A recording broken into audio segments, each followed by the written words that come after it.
Okay, the moment is here. This is Jay Brown Yoga Talks podcast. My name is Jay Brown. Thanks for tuning in. If you're new, welcome. All the rest of y'all, what's up?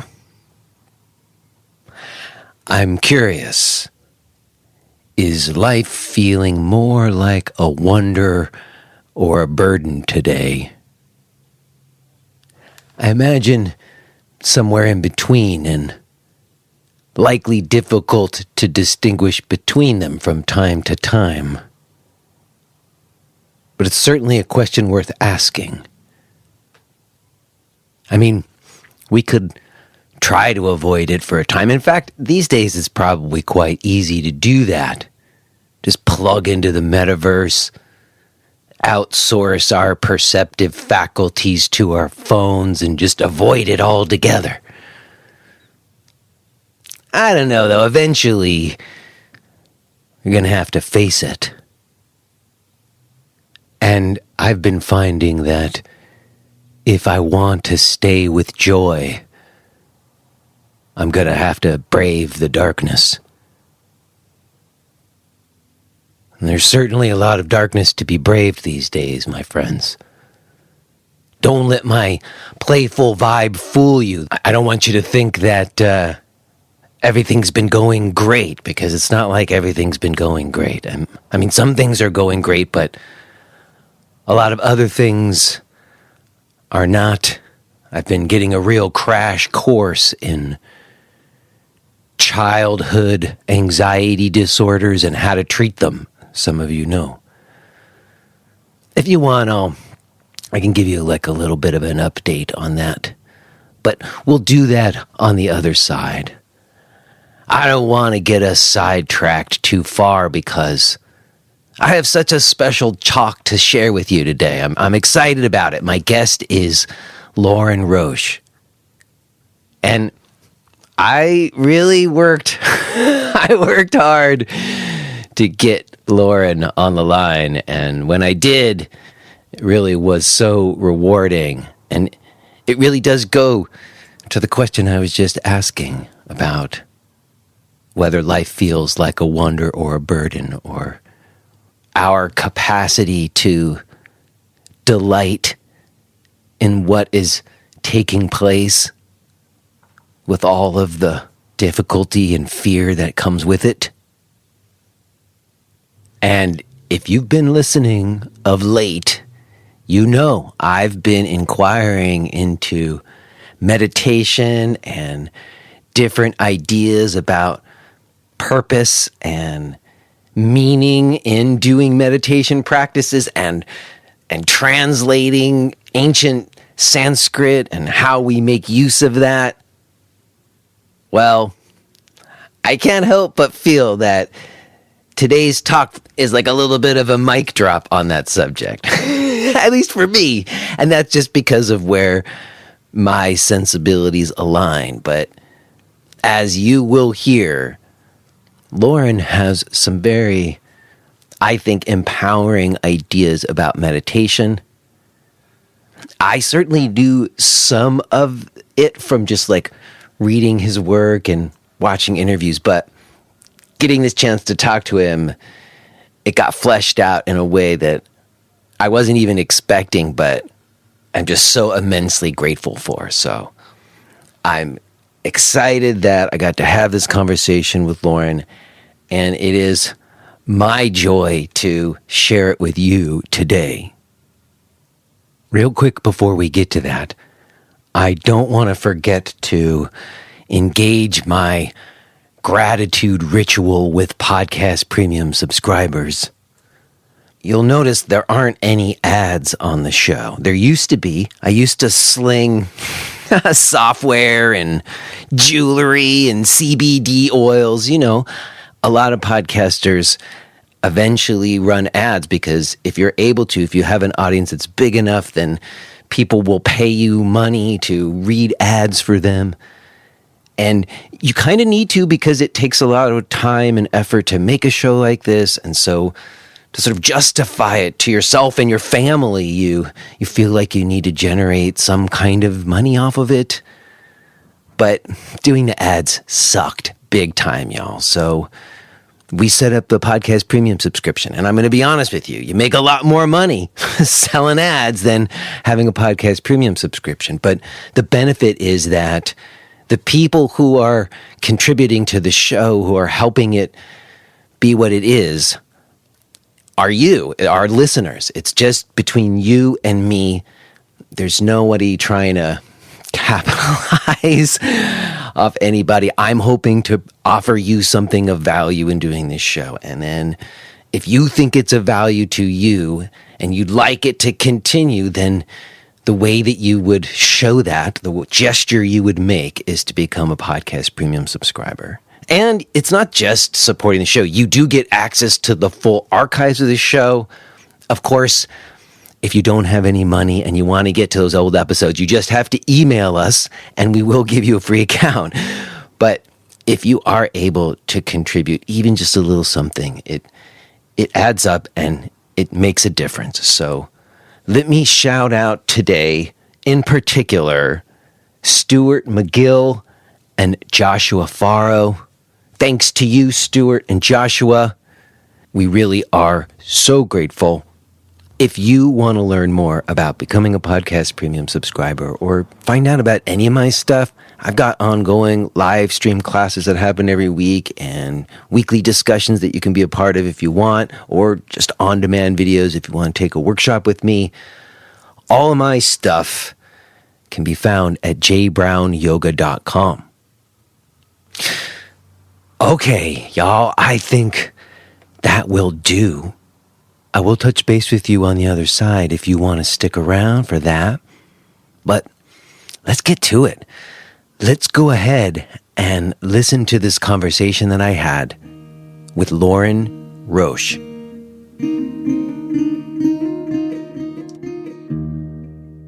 Hi, Jay. Hi. Nice So you're up in the attic? This is my attic, and regular listeners of the show know I'm always talking about coming from the attic. So this is the attic. What time is it? We're a little early, 9:52. Yeah. No, I saw you already there. I didn't want to leave you hanging. So take your time. If you need to do stuff and get ready, get some water, whatever you want to do it. I'm grabbing a bite to eat, and I'll leave this on, and then you can talk whenever you want. No worries. My batteries. No worries. Go do what you got to do. Come back when you're ready. Yeah. Okay. I'll see you in a few. Cool.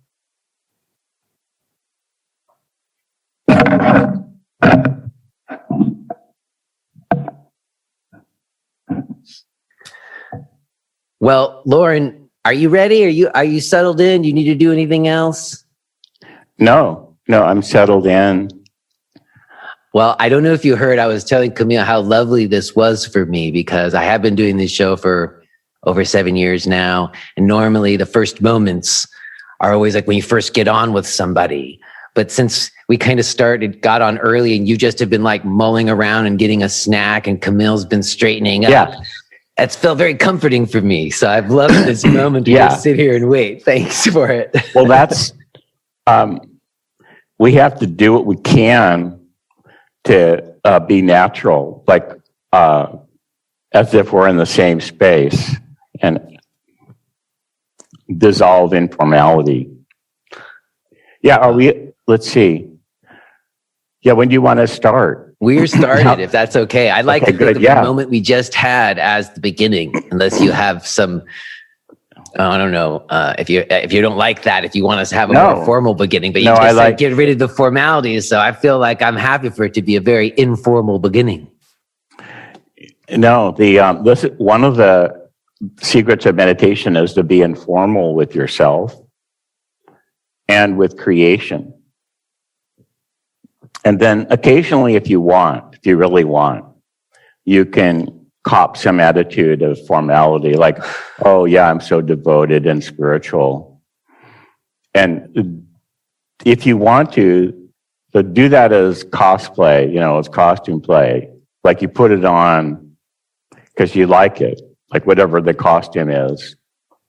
And I don't do anything like that in myself, but I love it when people will fall in love with the character, like from some TV show or movie.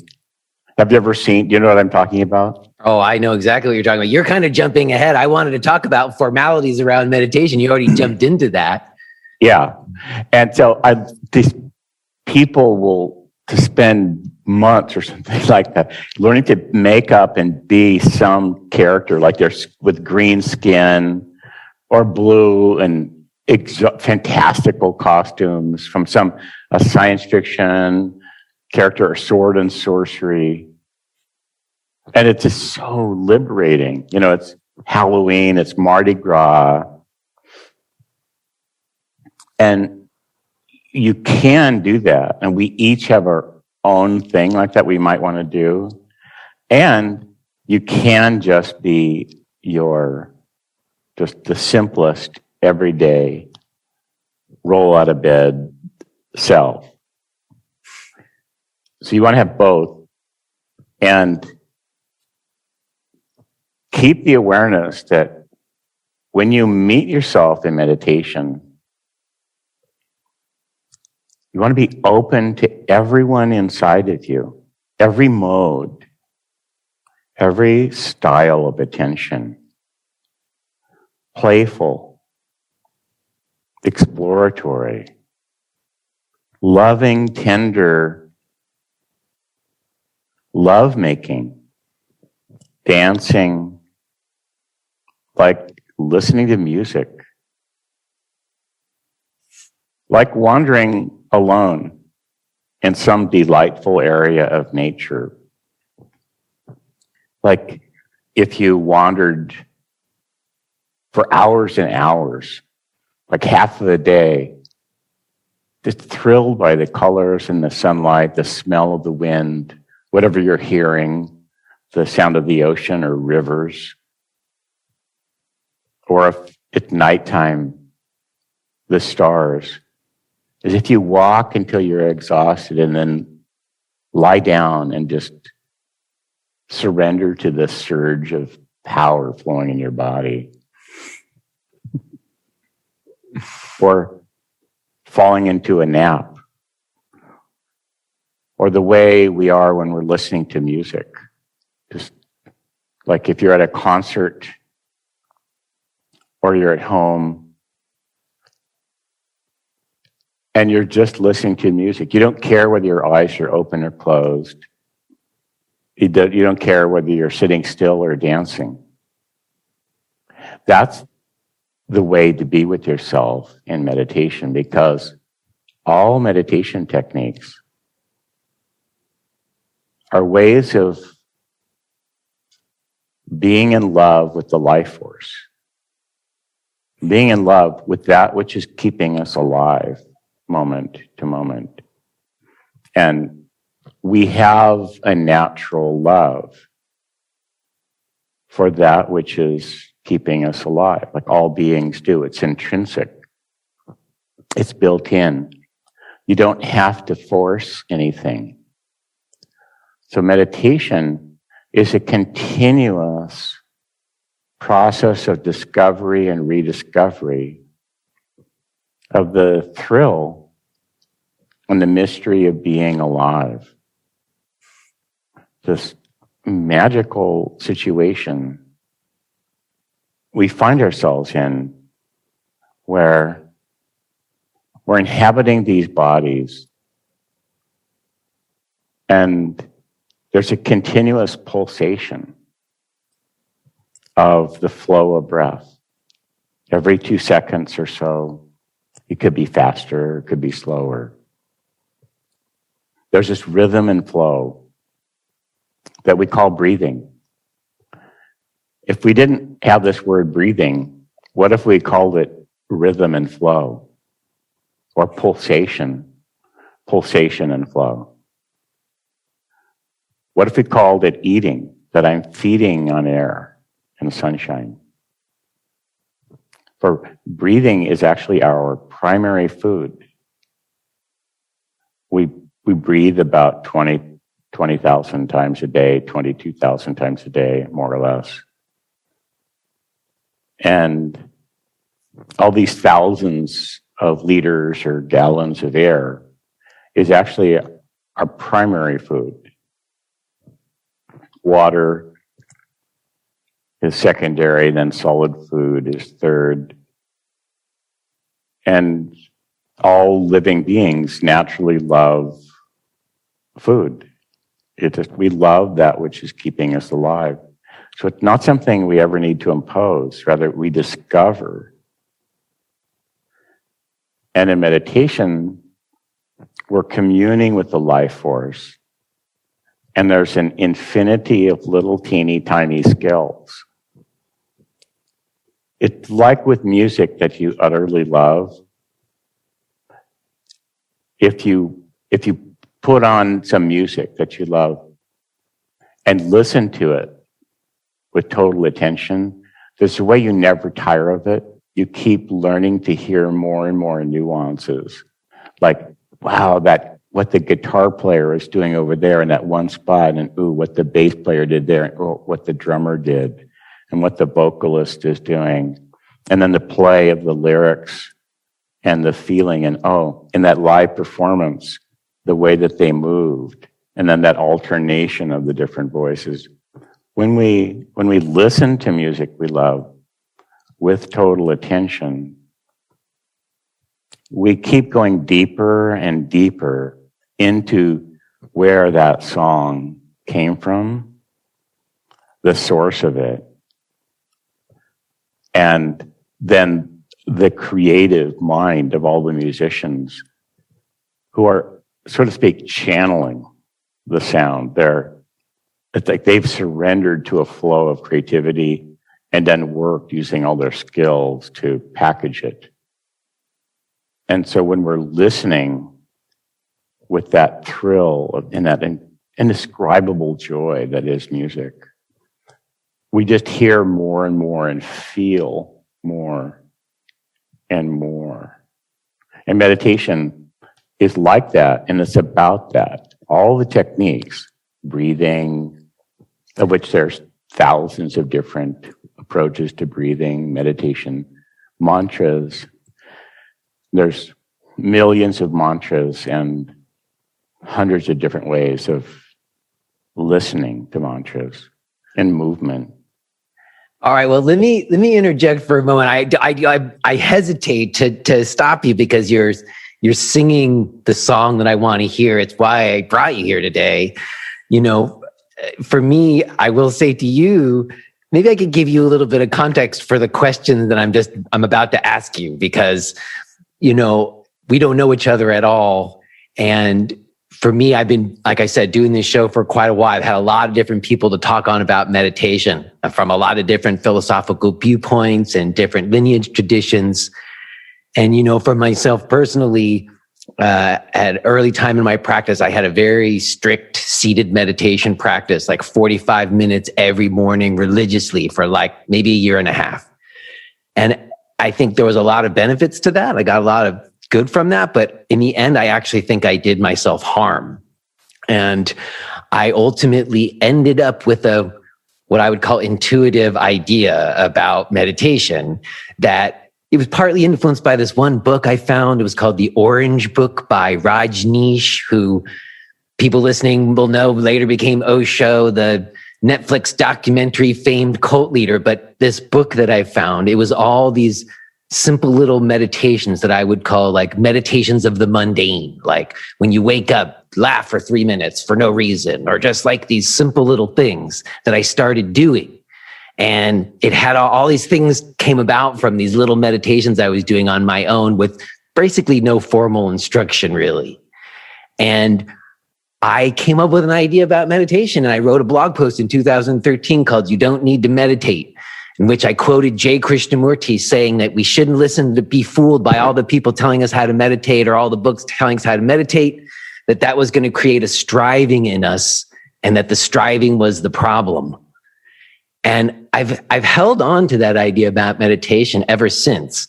But I got to be honest, I've always been insecure about it, because as a professional yoga teacher, telling people that the meditation you're teaching comes from your intuitive idea about it It doesn't hold a lot of water. Like you can't get 200 hours certified for your intuitive revelations, you know? And even in the last 4 months on this show, you know, I've been trying to get you here for quite a while. Yeah. In the last 4 months, I had a Swami from the Shivananda school talk about meditation, saying in order to meditate, you got to be in a cross-legged seated position. And the goal is samadhi, which she initially defined as inner peace. And then when I pressed her, it was about ending the cycle of rebirth. And then I had my friend who is a Theravada Buddhist come on and say, no, you don't have to sit. You can stand or walk. The Buddha said you can do it anyway. But with her it was interesting because we got into a conversation about living in the world or renunciation. And her teachers were all monks who had renounced. And I thought, well, that's kind of strange. How are you going to learn how to live in the world from someone who's chosen to remove themselves from the world? And then lastly, I'm getting there. Forgive me for being long-winded, but I had Doug Keller on.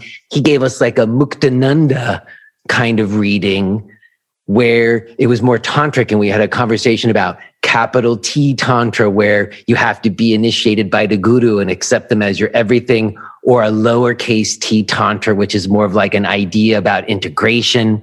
And I certainly feel more in line with like a non-dual Tantra view, but there's so much formality around it. As we started today, even in that viewpoint, which I sort of feel more resonant with, you got to learn a bunch of shit. And if you don't know how to translate the Sanskrit, you're probably not going to really get it as much as you could. And so for me, hearing you speak about meditation in the way that you just did is more in line with my own like intuitive experience, but you need somebody else to say it so that you could say, see, Lorin Roche said it too. And so for me, I guess maybe is another little place to get us rolling more now that I took us off on my track. I guess I heard you on the Steve James Guru Viking podcast. He was on a few weeks back. He's such a great guy. And I heard you talk about your earliest experiences of like being in a research experiment where you had nodes on your head and they put you in a room without sound or light. And you ended up having a very kind of spontaneous or meditative experience there without any formal instruction. And I'm curious, do you have in mind, are there any like other kind of experiences or things that had happened in your life prior to that that were not maybe formal meditation that would have, I don't know, been a precursor? I know you've mentioned you were a surfer. Maybe it's a relationship to the ocean or some other person in your life. Like, are there any early signs that might have led to that moment for you? Yeah, it occurred to me fairly recently that growing up surfing was a great preparation, kind of like a yoga class to prepare me to discover spontaneous meditation. Surfing in the 50s the boards were kind of big and heavy. They weren't sophisticated like the boards now. And we didn't have wetsuits. And I live in Southern California. And the ocean is almost always cold. Like if you're not cold adapted, you go in the ocean and you scream. It just hurts.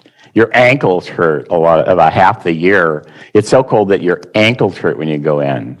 Just so you know, I grew up in the San Fernando Valley and spent my summers on Malibu Beach, so I know exactly what you're talking about. Yeah.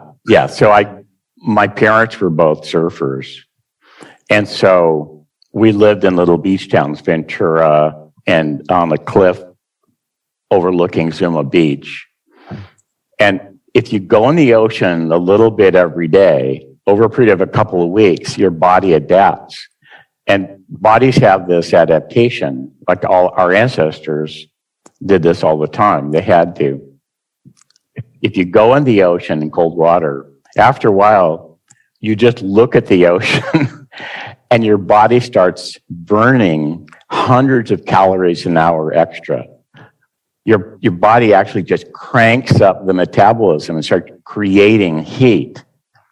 And then it's fun to go into the cold, and you even miss it because you're generating so much heat that you need to sort of cool down. So as starting, well, from being a baby and throughout my life. And say I started meditating when I was 18.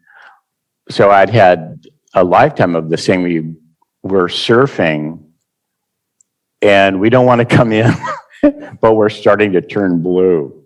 Like our feet are numb and we're shivering. And like whatever we ate for breakfast has been burned into fuel.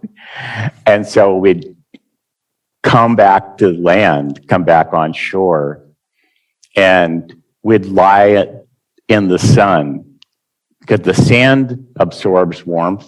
So we'd kind of nestle into the sand and lie there just as a way to absorb some heat. Because the way people used to treat their kids is like, well, you just, see you for dinner. So we'd be down there at the beach, miles from anyone, often out of sight of anybody else. We wouldn't have any food with us or jackets, no wetsuits, just some shorts and a board and some wax. That was it. There's really no self-care. So we just have to lie in the sun until we warmed up. And that was a natural shavasana. Because when you're at the edge of survival, like hypothermia, like you're just so cold that there's this instinctive imperative, like warm up, get some heat. It is a natural sun worship and earth worship. And then we get warmed up enough to go back out and surf for another hour or two because of the joy. The dance, surfing is dancing. So that made me feel friendly to this attitude of open awareness, just letting the sun and the earth and the air nourish me. Open awareness, dancing awareness, and doing nothing. So when I was 18, I was in this experiment at the University of California where they were paying me good money to sit in a pitch black room, completely silent, wired up to an EEG machine. And they gave me no instructions whatsoever. They just said, I'll be back in a couple hours and don't move because you've got electrodes all over your body and you'll rip off the electrodes. So I was like, fine, I'll just lie here. I mean, for some people, that would feel like a torture, like a deprivation chamber or something. A lot of people wouldn't feel comfortable to sit there. I guess that's where my question comes from. Your experiences at the beach put you at ease in that situation, I guess. It is. If you haven't had the experience of wandering alone in nature, then it can be torture. Because even for me, for anybody with a busy life, when we arrive home to ourselves and just say, okay, I'm here, what's happening? Basically, like all the email, the entire mental inbox comes flooding in. It's like, imagine, if you can, that you have a farm or you have a big house. Even if you live alone, imagine that what's home is you have dogs, cats, horses, birds, kids, lovers, whatever. Just imagine what home could be for you in some ideal world. And you've been off somewhere. You come home, and if you've ever been around such a scene or seen it, like you walk in the door, immediately the dogs come up and start jumping on you, licking you. The cat sits on the table and stares at you, wants you to know how much he's mad at you for being gone. Some of the dogs might be ecstatically leaping around. I love you, I've missed you, I thought you were dead, now you're alive. Other dogs might be barking because they're mad at you. They're saying, I missed you so much, it's going crazy, it's been forever. Even if you've only been away for an hour, some dogs, they greet you as if you just come back from the other side of the universe. And then you look at the floor and there's a stack of mail to be attended to. And then like whoever your lover is, they're going like either I love you, how are you? Or I'm mad at you for being gone. There's all of this to be felt. And sometimes it's just that's how meditation is. It's an ordeal of feeling. And these feelings don't come from outside of you to bother you. This is the way you've been feeling inside. You just weren't in your heart. You weren't safe enough. You weren't in your body enough to feel who you are. And meditation, above all, is being open to feel who you are. And sometimes there's a lot to attend to. It's painful. It feels like little teeny electrical shocks. Zzz, zzz, zzz, zzz. And that can go on for 5 or 10 minutes. Or it can feel like it's massaging sore muscles. Like say you might have the sense memory of going for a long walk, and then 2 days later, your legs are so sore. Say you were hiking, and you simultaneously have an urge to massage your sore muscles, and it's also ouch, ouch, ouch, ouch, ouch. So that ordeal part of meditation is something that you learn, say, if you live outdoors for a month, say you're on a month-long hiking expedition, just from being exposed to cold and sunshine and the rhythms of the day, your body is trained to handle all these painful experiences, getting out of bed in the morning when it's freezing, or sitting in the shade when you're too hot. You learn these things from being in nature. And so that is a kind of an education. And I think that really helped me be able to handle and take to spontaneous meditation. Well, it makes sense. And it's interesting. I just had someone on who I believe will go on before you, Indu Aurora, and she was saying that her guru, when her guru passed, said, make nature your guru. And it kind of sounds like a little bit what you're saying. And all the thing I hear you saying is that I hear you talking about meditation in a certain way. It's been a question that's come up a number of times when we talk about meditation on the show. And I guess the question is meditation like a practice? Is it something that you do? Or is meditation a state that comes about when certain conditions are met? It's all of those. Yeah. Yeah. We have this English word, meditation, it's based on Latin. And so it's cognate with a lot of things, measuring and medicine. It's not from Sanskrit.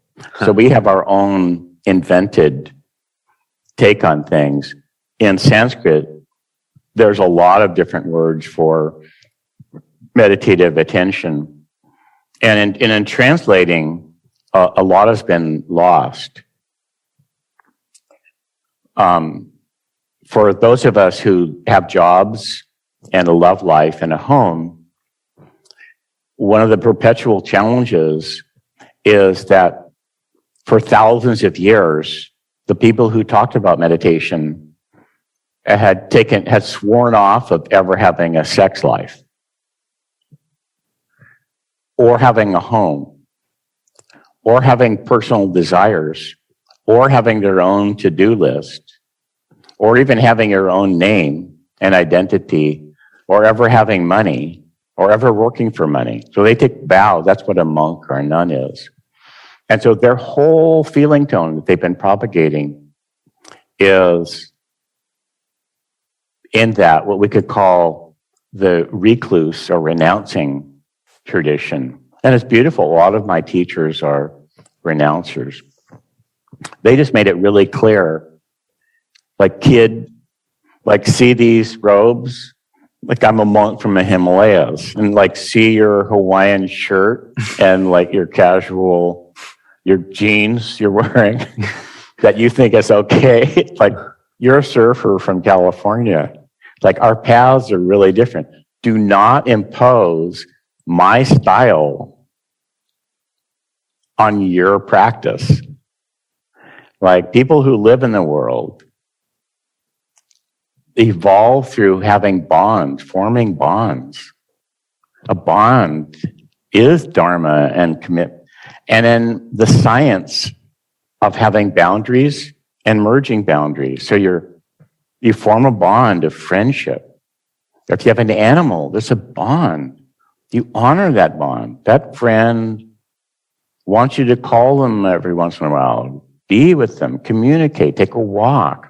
It's like, this was a bond to show up at this time. I'll show up ready to be in conversation. That's a bond. It's an obligation.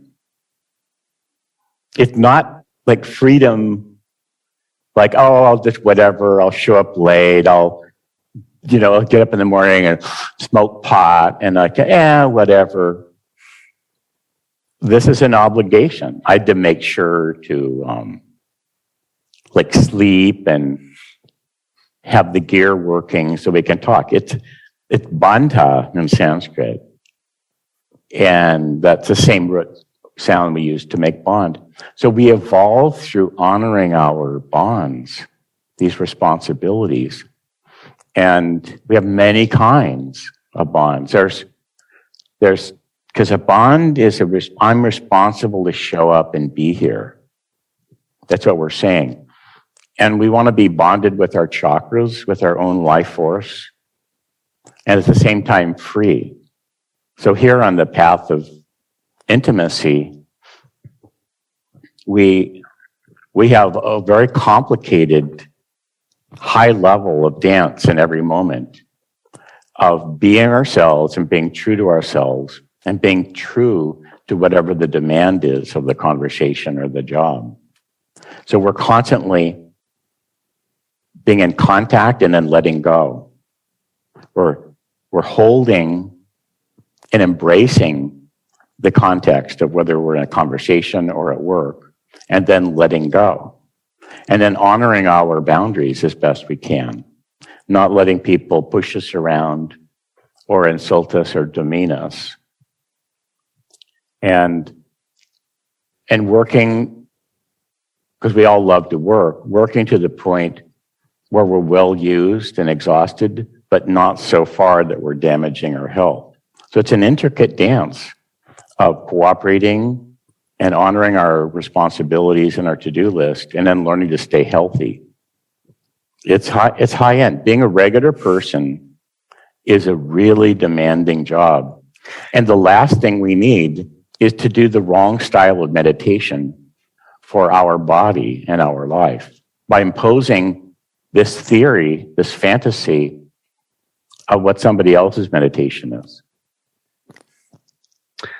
Well, this path of intimacy that you just laid out for us, does that have maybe we don't, I always suffer from this need to name it or whatever. Does it have a tradition?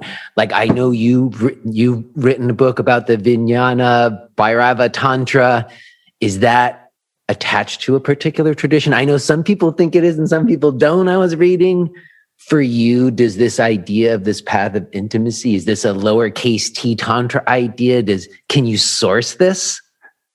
You can, and I'm hesitant to do it because meditation, certain realms of meditation are like religion. And as we know from religion, people have bitter hatred of each other.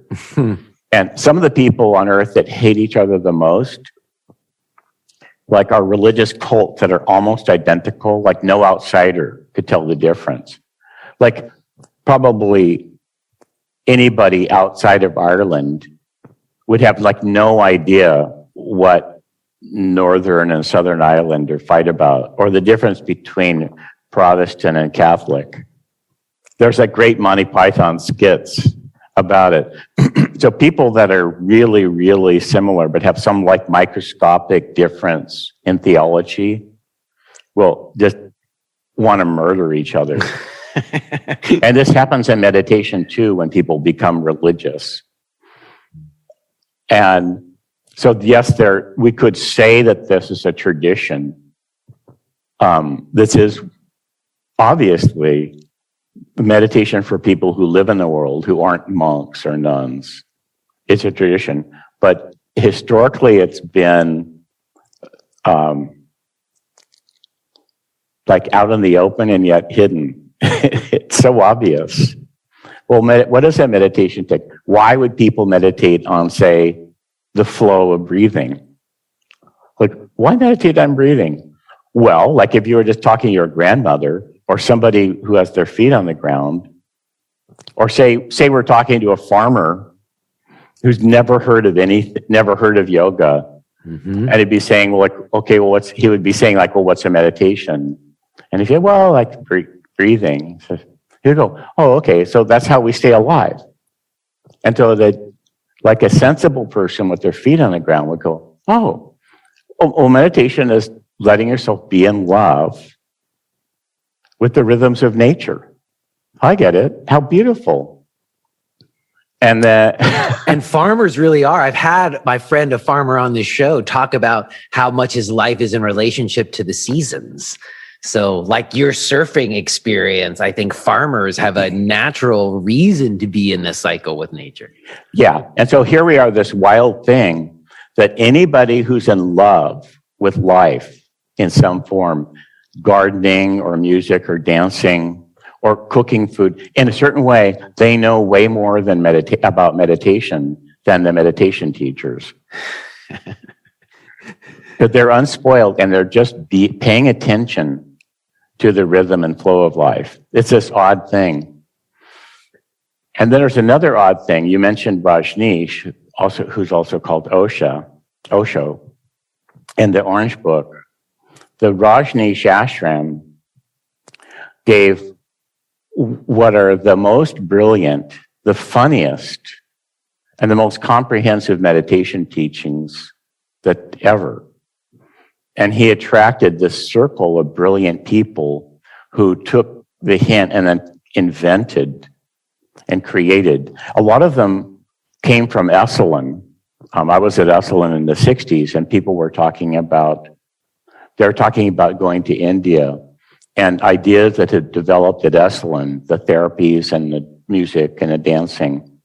They went to the first, or one of the first, Rajneesh ashrams and created a whole universe. And so there's this brilliant stuff. You can see it in the books. And when they took records of when people would get to have an audience with Rajneesh, so there'd be like 1,000 people there, and somebody it was their time to meet him, and he would perceive them and prescribe a meditation practice. You can see the principles of prescribing an individual meditation practice, which is meeting the person where they are. Encourage them to, in a sense, get up in the morning and meet yourself where you are in your uniqueness and celebrate that. And then at the same time, there's a kind of evil that started very early in the Rajneesh ashram, where using the guru model and the guru's henchmen, there was a feeling of, if you don't do what they say, they'll murder you or poison you. And then this evolved to where in Oregon, the leaders of the ashram staged the first bioterror attack on American soil. They actually ordered disease-creating, poison-creating microorganisms and sprayed them around town in trying to poison the entire town. And they even had planned to go into a hospital. They had a woman who had been a nurse, and they drove to assassinate a county administrator who was not playing along with them. He was in a hospital, and they were going to had the nurse with a syringe, and she was going to go into his hospital room with the syringe and inject something into his IV that would kill him. And that didn't work for some reason. But they had a whole lab where they were growing toxic bacteria. We saw the documentary, but how do we reconcile the fact that they had these brilliant meditation teachings? I had the Orange Book I mentioned. You acknowledged that there was some really brilliant things there. How do we reconcile that with what happened? It's this odd thing that meditation groups tend to go crazy. They tend to really quickly become like worse than the creepy stuff we see in religious cults. Really quickly. And I've wondered about it a lot. I saw so much of this by 1969, and I was lucky that the group I was part of was, for a few years, was so creative and freewheeling.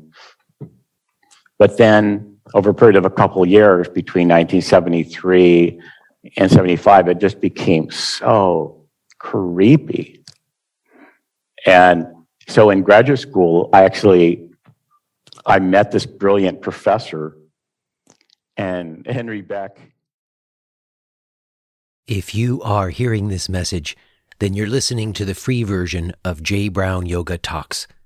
To hear the rest of our conversation, please subscribe to Podcast Premium at jbrownyoga.com/premium.